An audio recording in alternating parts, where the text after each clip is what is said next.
We're back. The best of food and wine with Anthony Gismondi and Kasey Wilson, live from the Wines of Canada stage at the 2017 Vancouver International Wine Festival. Now, here's Tony and Kasey.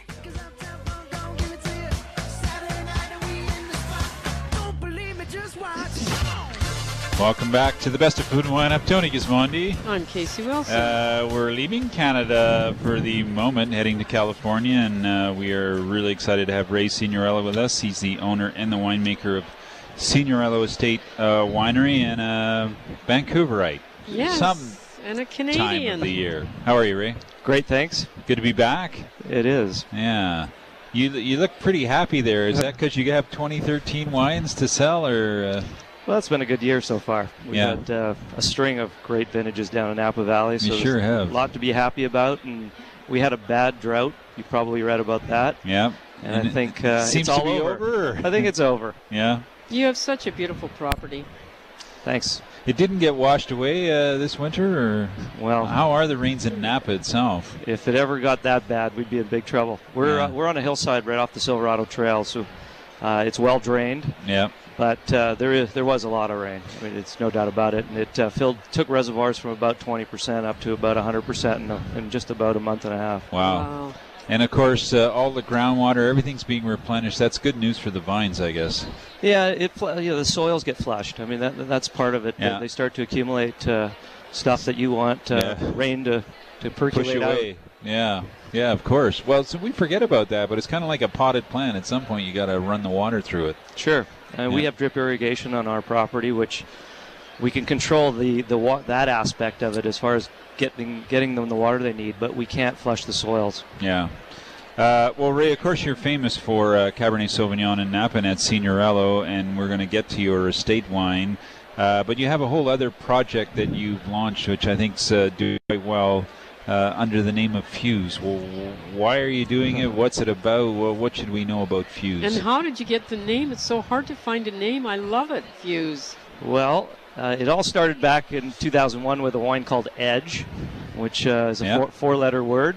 Then I decided I'm going to make a couple other Cabernets. One was called Fuse, and one was called Trim. So all four-letter words. That's just kind of my craziness, if you will. Mm-hmm. The idea with Fuse, though, was ultimately to create something comparable to what I do at the estate, but not part of the estate. So it comes from vineyards that we work with outside of Signorello.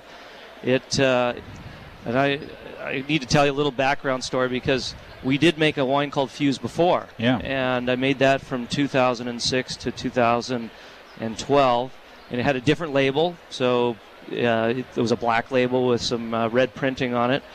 And I decided in 2013 just to kind of scrap that whole project, come up with a new one, but I wanted to use the name. I love the name Fuse, so I borrowed from my old project, created a new wine called Fuse. This is the debut that we have here on the table. It's the 2013, and it's a no-compromise top-end Napa Cab. That's the idea here. Yeah.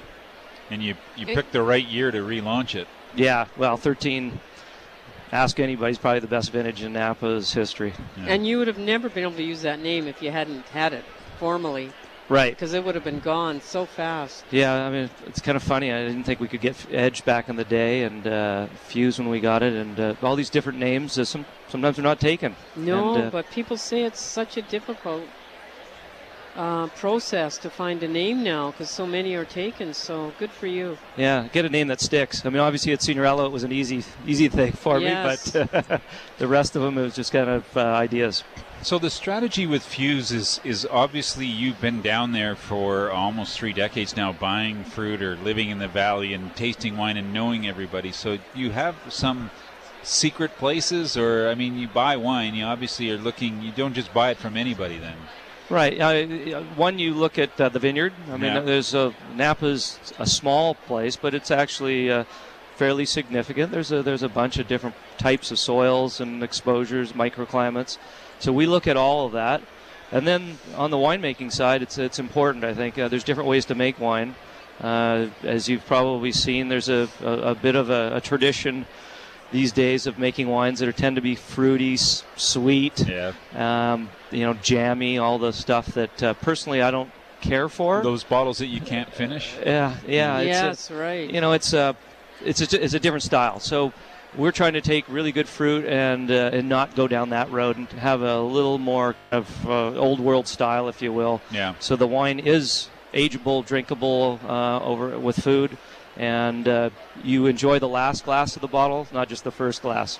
We're tasting it with the estate, but essentially it's made the same. Would you say the way that you make Fuse is the way that you would make the estate wine? Or yeah. I mean, more or less, or there's a few things. I mean, the estate is we take it to the nth degree. Yeah. So it's everything is picked at night, 30-pound trays. We don't filter, we don't fine, we really don't. Okay, yeah. We do as little as possible. With Fuse, we're trying to make the wine a little, for lack of a better term, a little more modern, maybe, in that it's a little softer in its style. It's not quite as tannic and structured as the estate cab. So it's a wine that 0 to 10 to 15 years, where the estate cab are really it's for somebody that's got a cellar. I mean, you pay the money for my wine, not just for today's quality, but for probably 20 years from today's quality. You make one of the most elegant Napa cabs. Do you feel that Napa is a bit persecuted because of that style, that there's not enough of that style, or is it just, I mean, Napa is Napa. I don't know why people get so uptight about it. Well, there's been a lot of different things going on in Napa, partly because of some press push. Yeah. To sell your wine, you need a good review, and some of the big critics tended to like quite ripe wine, and so you follow that to sell your wine. So that's part of it. I think the consumer has finally come around to, you know what, I drank those wines, but now I'm looking for something with a little more style, a little more finesse to it. And it's an evolution in everybody's drinking ability, if you will. Or even just some options. I mean, I don't mind if some guy makes a big wine, but then I like if two other guys make an elegant style, and I can pick and choose and try them. Yeah, for a long time it was hard to sell the elegant style. Yeah. And luckily today I think that's changed. And I've been kind of thumping on that drum since the 80s, trying to get people to recognize what we were trying to do. I mean, our property, we're on the Silverado Trail. You've been to the property. It's about 5 degrees cooler where we are compared to, say, St. Helena. So it does give us an option to make a wine that's not as kind of jammy and ripe. Yeah. The style of the winemaking lends itself to that. And, basically everything's driving, and that's my personal preference, everything's driving into the style that really is what I'm showing you today.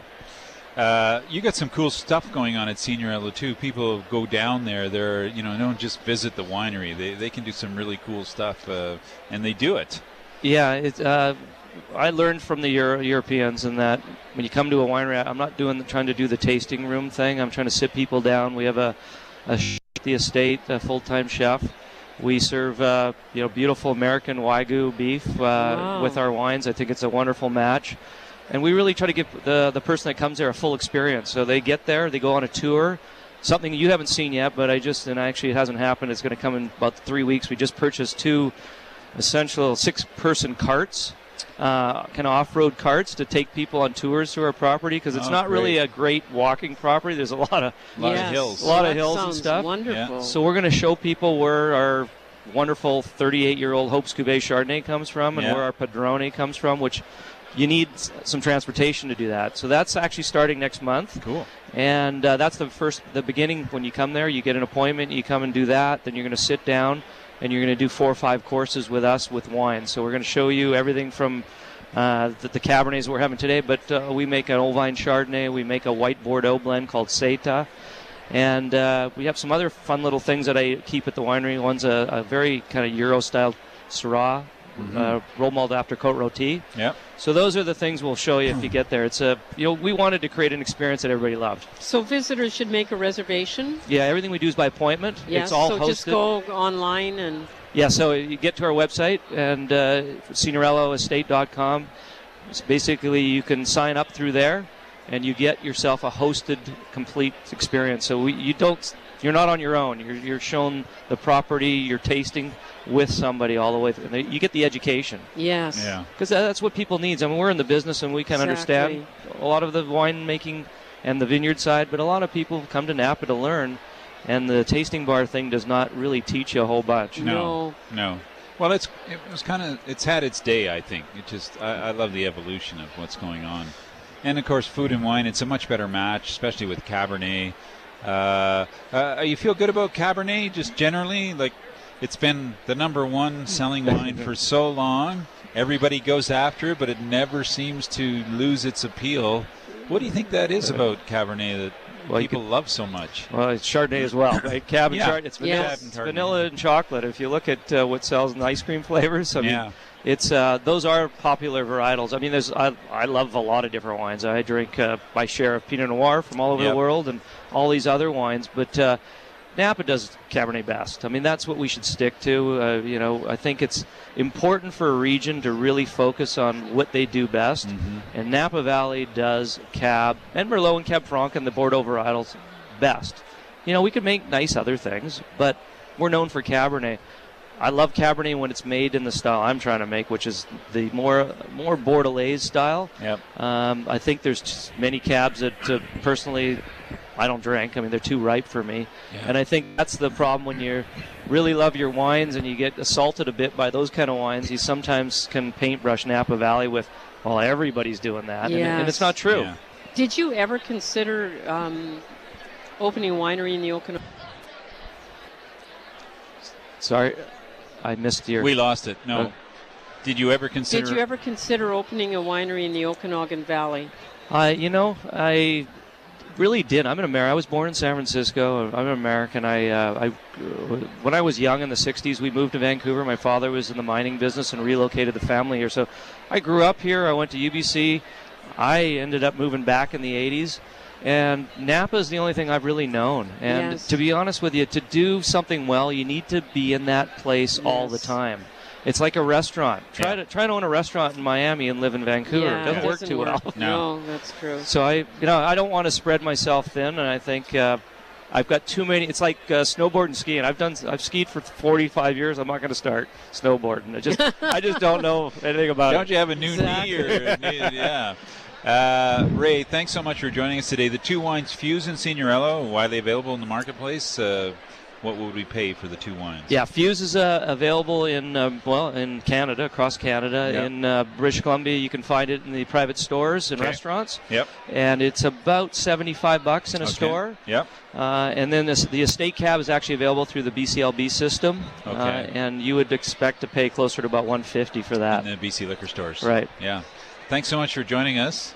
Good luck. I guess we got to make a reservation and try out the new I can't the new wait. tour in the Wagyu. Yeah, thank you. Everybody should come on down and see us. Yeah, thanks so much for breaking up this large Canadian contingent. Ray Signorello, owner and winemaker from Signorello Vineyards down on the Silverado Trail. You must go and visit the place. It's a great place to drop by and visit. You're listening to The Best of Food and Wine. I'm Tony Gismondi. I'm Kasey Wilson. We're going to take a quick break, but we have much more coming up on the floor of the 2017 Vancouver International Wine Festival.